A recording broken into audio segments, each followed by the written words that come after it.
Salut, mon nom c'est Bob le chef et aujourd'hui à l'Anarchie culinaire, on grille des calmars farcis aux saucisses italiennes et aux champignons portobello.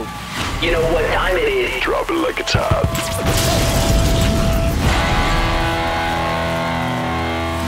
En Amérique, quand on mange des calmars, on est surtout habitué de les manger frits.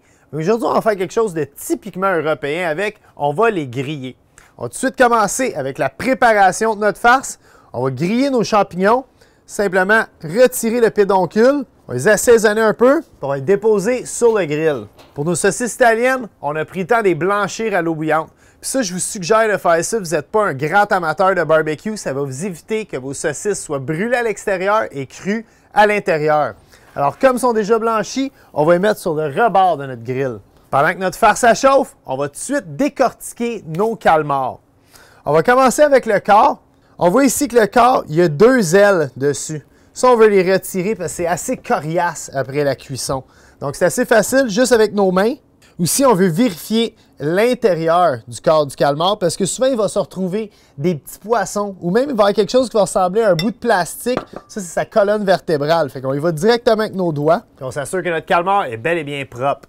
Pour les tentacules, on veut retirer deux parties. La première partie, c'est la petite partie coriace ici qui tient les tentacules après son corps. Ça, on veut vraiment pas ça parce que ça va être croustillant dans notre bouche, fait qu'on le retire. Et aussi, il y a deux longues tentacules ici. Ça aussi, on veut pas ça dans notre recette, fait qu'on va simplement les arracher avec nos mains.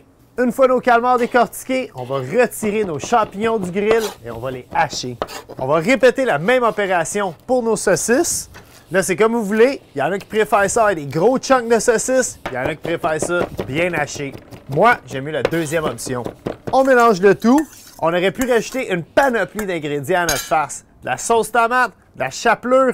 Même pour ceux qui n'ont pas froid aux yeux, on aurait pu mettre un petit peu de fromage parmesan. Ça aurait été tout aussi bon. Tout ce qu'il nous reste à faire maintenant, c'est farcer nos calmars. Il n'y a pas réellement de secret pour bien farcir un calmar. Soit qu'on utilise une cuillère ou comme moi j'aime faire, utiliser mes mains.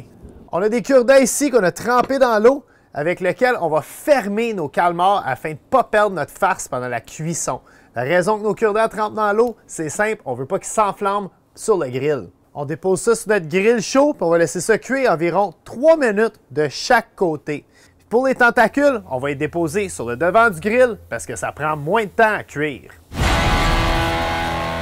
Nos calmars sont bien dorés, on va les déposer dans une assiette. J'allais faire une joke avec Mike Calamari, mais comme il joue plus avec le Canadien de Montréal, on va se contenter de les manger. Bon appétit!